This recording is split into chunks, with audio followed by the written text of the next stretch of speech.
Pemberdayaan UMKM jadi salah satu fokus pemerintah Indonesia, termasuk dengan membuka kesempatan agar produsen UMKM Indonesia bisa merambah pasar Amerika.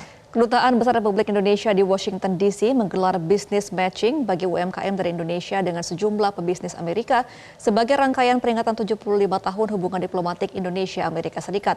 Selengkapnya dalam liputan VOA berikut ini. Produk UMKM kerap banyak dilirik warga Amerika Serikat karena kualitas dan kedekatan dengan produsen. Hal yang menjadi keunggulan kompetitif bagi produk seperti ini yang mencoba merambah ke pasar Amerika.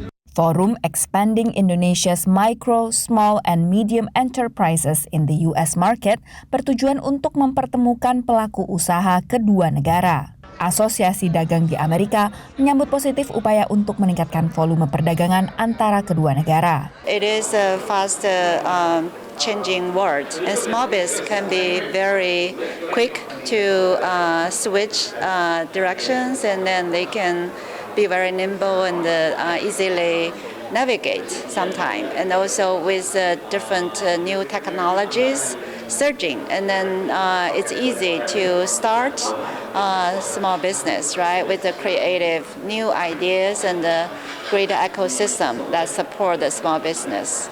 Amerika Serikat merupakan tujuan ekspor non-migas kedua terbesar Indonesia setelah Tiongkok. Data Kementerian Perdagangan Republik Indonesia menunjukkan komoditi ekspor non-migas yang paling banyak diekspor Indonesia ke Amerika Serikat adalah mesin dan juga perlengkapan listrik. Sementara komoditi impor utama dari Amerika adalah biji dan juga buah berminyak. Sejumlah UMKM diundang untuk memperkenalkan produk mereka, mulai dari kerajinan kulit, pakaian, serta juga rempah dan kopi. Selain produk, peningkatan kapasitas komunitas juga jadi fokus dari UKM-UKM ini. Beberapa tahun belakangan ada penurunan terkait dengan para pengrajin yang sudah mulai beralih profesi. Ada yang jadi tukang bangunan, ada yang jadi petani kembali lagi, padahal mereka memiliki kemampuan memproduksi sepatu yang cukup luar biasa. Dan harapannya kita bisa mengembalikan ruh dalam memproduksi sepatu-sepatu yang berkualitas. Berbagai pihak menyadari masih ada tantangan yang harus diselesaikan untuk meningkatkan hubungan dagang kedua negara.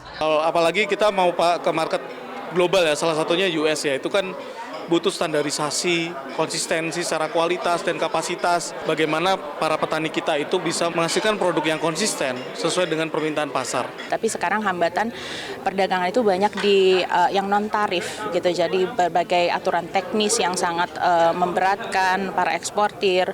Kemudian juga mungkin berbagai tuduhan-tuduhan mungkin seperti dumping gitu ya kepada eksportir kita.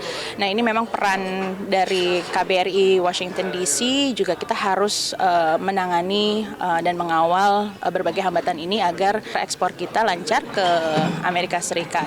Forum ini termasuk dalam rangkaian Wow Indonesia, peringatan 75 tahun hubungan diplomatik Indonesia dengan Amerika Serikat. Selain itu juga kita ada inisiatif yang namanya YES, Yuk Ekspor ke Amerika Serikat. Jadi itu suatu inisiatif KBRI untuk mendukung UMKM Indonesia masuk ke pasar Amerika. Dan sejauh ini contohnya sudah ada sejumlah inisiatif gitu untuk membantu ekspor dari seafood, kopi, kemudian fancy food juga. Indonesia dan AS secara rutin bertemu di bawah Perjanjian Perdagangan dan Investasi Bilateral tahun 1996 untuk membahas isu bilateral, regional, dan multilateral. Dari Washington DC, Virginia Gunawan dan tim VOA. Jelajahi cara baru mendapatkan informasi. Download Metro TV Extend sekarang.